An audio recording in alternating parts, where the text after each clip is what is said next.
قصه عشق پسری کمبغل به دختر بوی.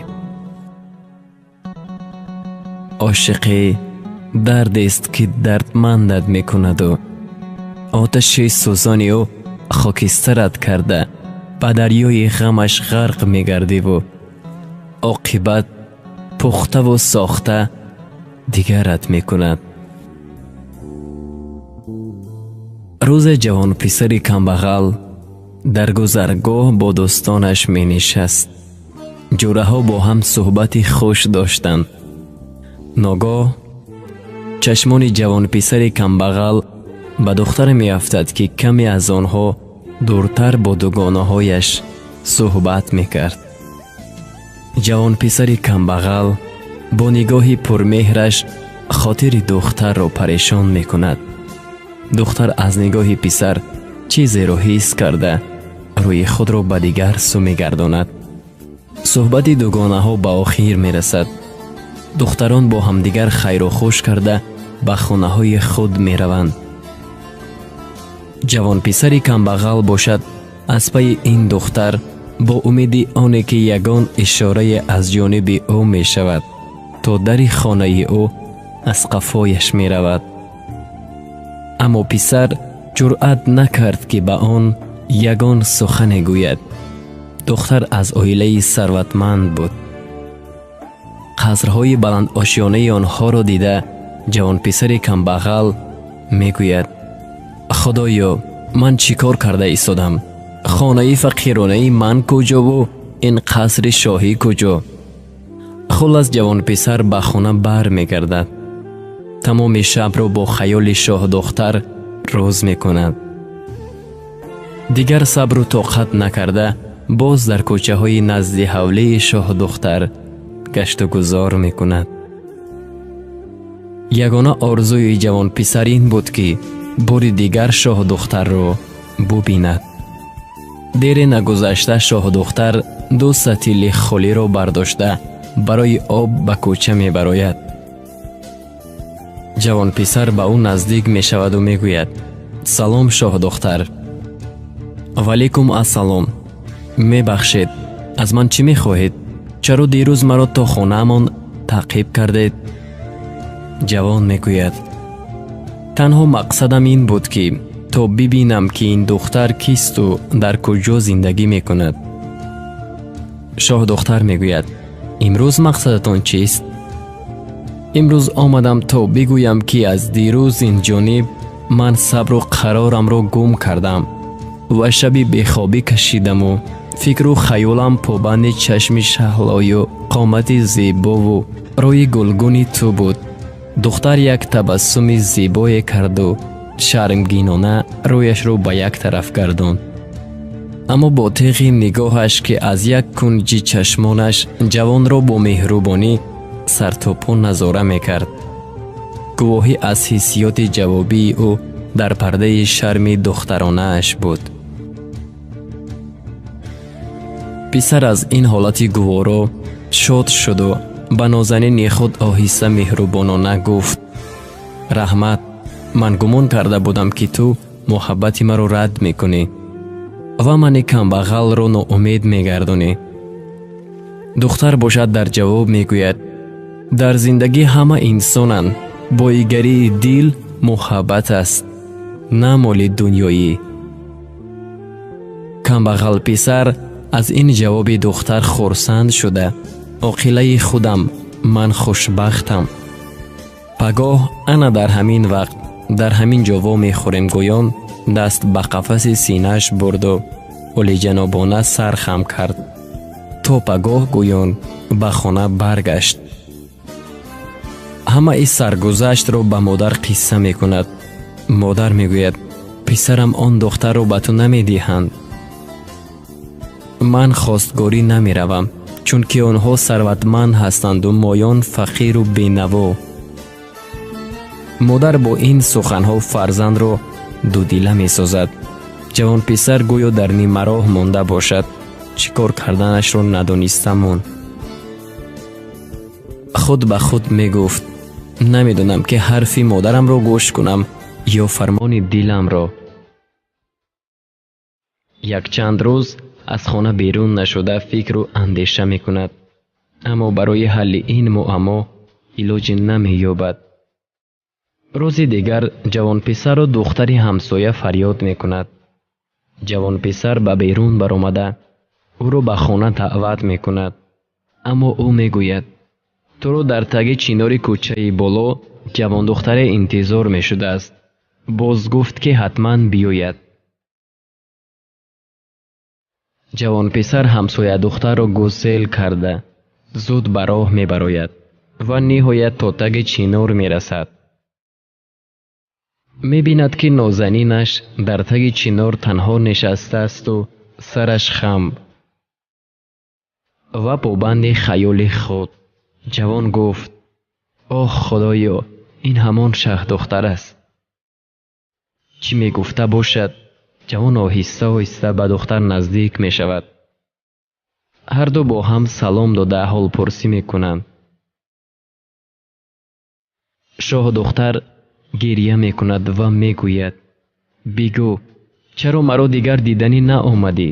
ҷавон гуфт: ман ваъдахилофӣ кардам, узр.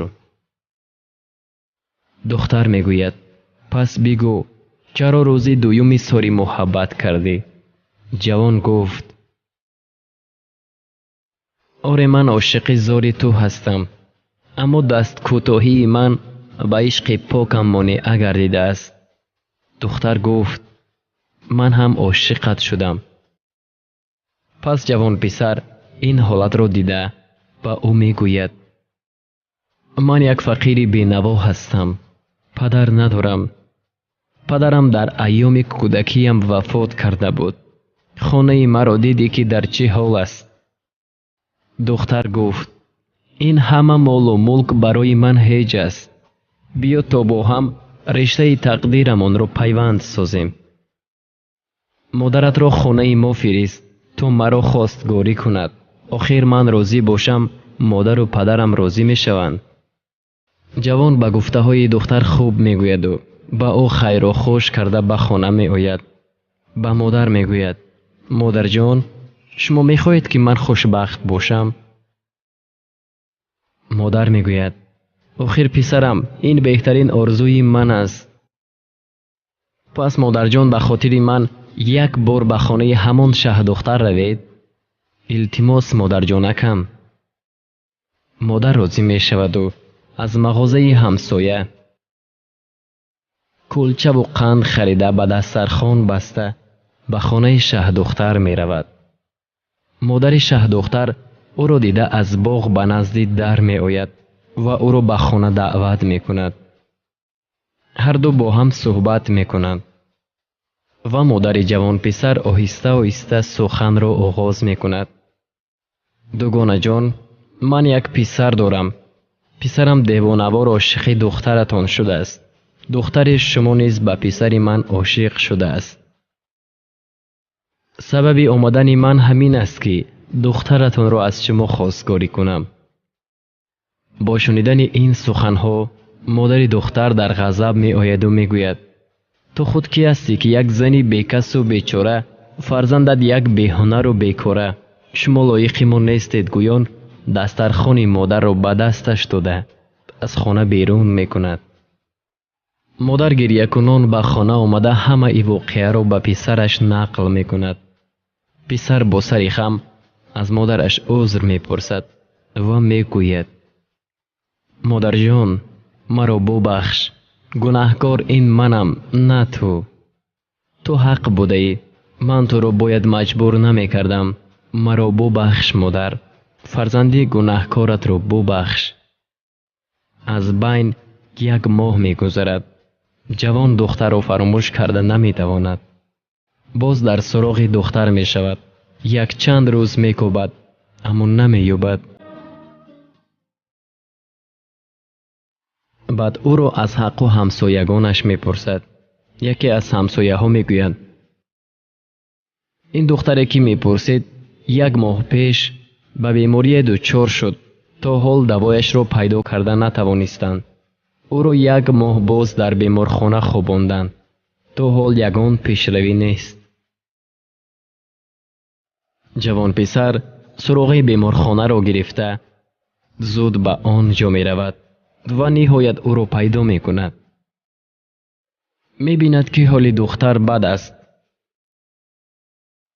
با طبیبان هم صحبت شده دوای درد دختر را می گوید، اما طبیبان دوایی را می گویند که آن دوا کمیاب بوده، ارزشش بس و قیمت بوده است. جوان چی کار کردنش را نمی دانست.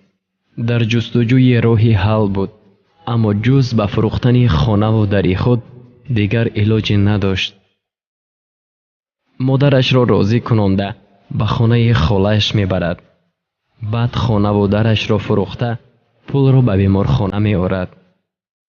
طبیبان دوا را دریافت کرده به درد دختر دوا می بخشند. دیر نگذشته پدر دختر نیز پول را آماده کرده به بیمارخانه می آید. وقتی که پول را پیشنهاد می کند طبیبان می گویند الکی دیر کردید. دوام سخن را نشنیده پدر دخترم گویان فریاد می زند. طبیبان او را آرام ساخته می گویند شما ما را نادرست فهمیدید. دخترتان صحت و سلامت او را دیده می توانید. پدر باشد خدایا شکرت گویان از طبیبان منتداری می کند. پدر دختر را دیده از شادی چیکار کردنش را نمی دانست.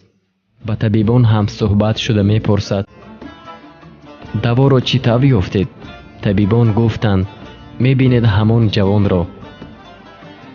پدر دختر می بیند که جوانی در پسی تیرزه دختر با خاک و چنگ غلمیده و با تن لباس های دربه پوشیده به طور سر یک سنگ گذاشته خوابیده است. پدر دختر باز می خندد و می گوید شما مرا مسخره می کنید. این دیوانه کی است؟ این چی طور به دختری من کمک کرد؟ طبیبان گفتند 15 روز می شود که این دیوانه در همین جاست. ما از همین دیوانه به ما پولی دوا را آورد و ما دخترتان را نجات دادیم. پدر باز هم باور نمی کند. تبسم کنان باز به نزد دختر می رود. دختر از پدر می پرسد پدر جان به من همان کمبغل پسر رو پیدا کنید. او رو امشب خواب دیدم. گویا خانه‌اش قصری بود، از قصری ما بالاتر. گویا او پادشاه بود و ما و شما غلامان او در و دربارش رو نگاه و بین می کردیم. پدر او را پیدا کن، التجایت می کنم. پدر به بیرون می براید و در جستجوی پسر می گردد. نهایت خانه او را پیدا می کند و دروازه را تق تق می کند. اما از دروازه شخص دیگر می براید و می گوید خوش آمدید، چه خدمت کنم؟ مرحمت به یک پیاله چای می گوید. پدر دختر می پرسد من جوانی را می جستم، مردم همین خانه را نشان دادند. صاحب خانه می گوید راست، این جوان 10 روز پیش همین جا زندگی می کرد، اما خانه و درش را به من فروخت و رفت. مردم گپ کردند که معشوقش به بیماری بی‌دوای گرفتار شده است و از بهر دریافت کردن دوا جوان این خانه و با مادرش را فروخته است. تا حال میگویند که او در بیمارخانه است و در انتظار به خود آمدن معشوقش است. پدر این قصه را شنیده زود به بیمارخانه برگشته جوان را جستجو میکند و نهایت پیدا میکند. میبیند که جوان برده نان را به آب تر کرده خورده ایستاده است. این حالت را دیده پدر دختر زار زار گریه کنان مرا ببخش پسرم گویان جوان را به آغوش کرده همراه خود به نزد دخترش می آورد. دختر و پسر هم دیگر را دیده لحظه خاموشی را نگاه می دارند. پدر آنها را تنها گذاشته به بیرون می رود. عاشقان با هم رازی محبت می کنند. پدر دختر باز آمده خانه کمبغل پسر را با نرخ دوچند خریده همه چیز و چارش رو واظب زمانه می کند و راست به بیمارخانه آمده دختر و پسر را گرفته به خانه کمبغل پسر می آورند. جوان خرسند شده با همراه دختر رفته مادرش را به خانه می آورند. پس از یک هفته توی برپا می شود. عاشقان با هم می رسند. یک زندگی نو را آغاز می کنند. عاشقان زنجیر دارند که این زنجیر را تقدیر با هم پیوند می کند.